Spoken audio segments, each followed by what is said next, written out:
School for Yours Visual Basic Express 2010 Tutorials. Tutorial 4. Programming a simple calculator with variables, data types, and calculations. The agenda for the simple calculator is as follows. This tutorial will show data types, variables, classic string conversions, and a simple calculation. Tutorial 5 will add radio buttons, and Tutorial 6 will work with data parsing, error checking, and making the user interface more friendly. Variables are memory locations that hold data. The names cannot be reserved words and must start with a letter. It is suggested that you use something meaningful for the name of the variable and keep how the variables are named consistent throughout the code. These are some common data types that the variables will use. The integer and long integer deal with whole numbers. The single and double data types are floating point. The decimal provides the greatest number of significant digits, which is 28, but is very slow. The string is a string of characters, and within 2010 you are allowed a 2 billion long character string. The Boolean data type is either true or false.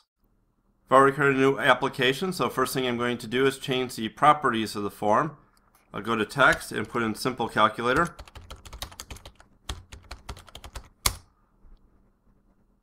Then I'll go to size and I'll change the size to 500 by 450. Next I'll put in a label. I'll change the label's font to font size 16. I'll change the text to read first number. And I'll change the location to location 2521. I'll go ahead and put in a text box.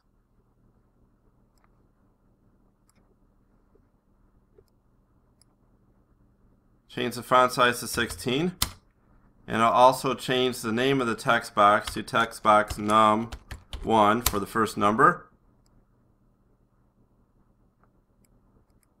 The size of the text box will be 180 by 32. And I'll go change the location 3053. Next I'll need a label for the sign. I'll just put another label in. Go ahead and this time, since I'm going to call it in within the code, within tutorial 6, I'll change it to label sign. Go ahead and change the font to font size 16. Change the text to this a plus sign, since we're just using plus right now. And the location will be 8122.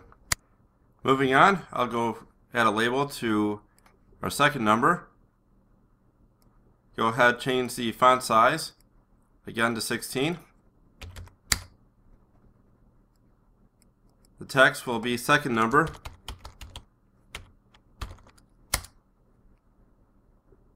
And the location will move to 25186.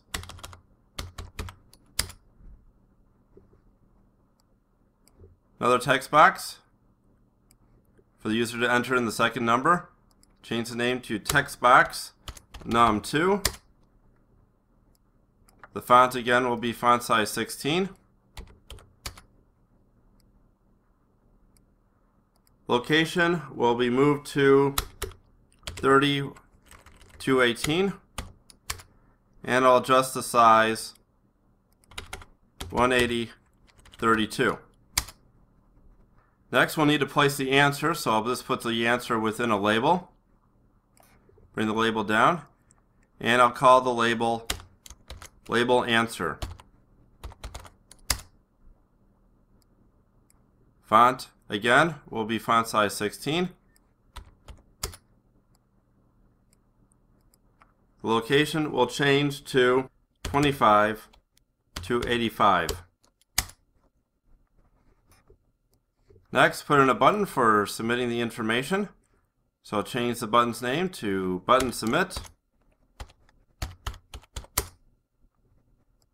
Once again, use a font size of 16.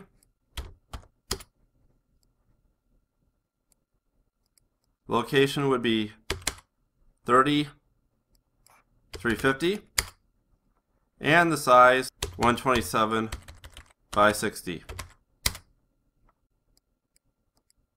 Text, of course, will be moved to submit. And once again, I'll go ahead and add a button to quit the program. So with button 1 placed in there, I'll click on submit first, and then hold the control key down and click on button. I'll go to format and make same size, both. So both buttons now are the same size. So I'll click on the form and then click and hold the new button. Go change the button name around to button quit. The font will be font size 16. You don't have to worry about the size, but I'll change the location to make it 332 by 350. And I'll go ahead and change the text to say quit. But before I get to the code, I'll just click on button submit, and I'll just change the text. Get rid of the typo, and I'll just double click on button submit and go into the code of the form. So what we're going to need is 3 variables, one for the first number, one for the second number, and one for the answer. So I'll just declare num1 as integer, dim num2 as integer, and dim the answer as integer. Okay, within button submit, let's take num1 is equal to our text box num1.text. So that's where the user puts in the information, and we'll just store that information within num1. Same thing goes for num2. So num2 equals text box num2.text. And the answer is going to equal num1 plus num2. So now we have the answer, and we'll just put the answer into our label answer dot text is equal to the answer. Alright, I'll just click on the design, go into quit, and I'll just close within quit, quitting the program. So let's go ahead and run. First number, and we get our answer there. If I try to put in decimal points, because we're using a integer data type, the decimal points will just simply round up a little bit, but we're not going to get a true answer. I'll just quit this down. And so I'll go ahead and change integer to single. So if we want to work with decimal points, we can go ahead and do that.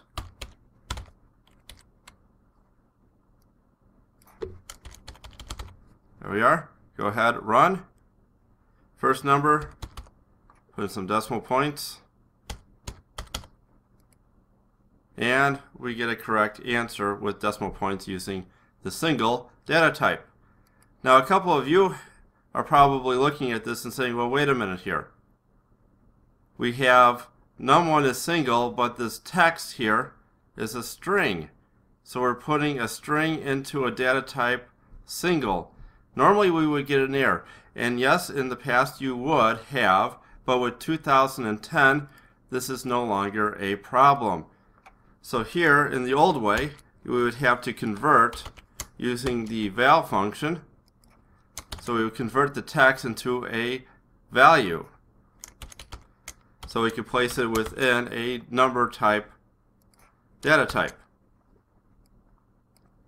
So here within the text, we would basically have to convert the answer back into a string. So we will use the str function, short for string. And I could go ahead and run, and you'll find that it works the same way. So those who are watching this and don't have 2010, you may have to convert using the val and string.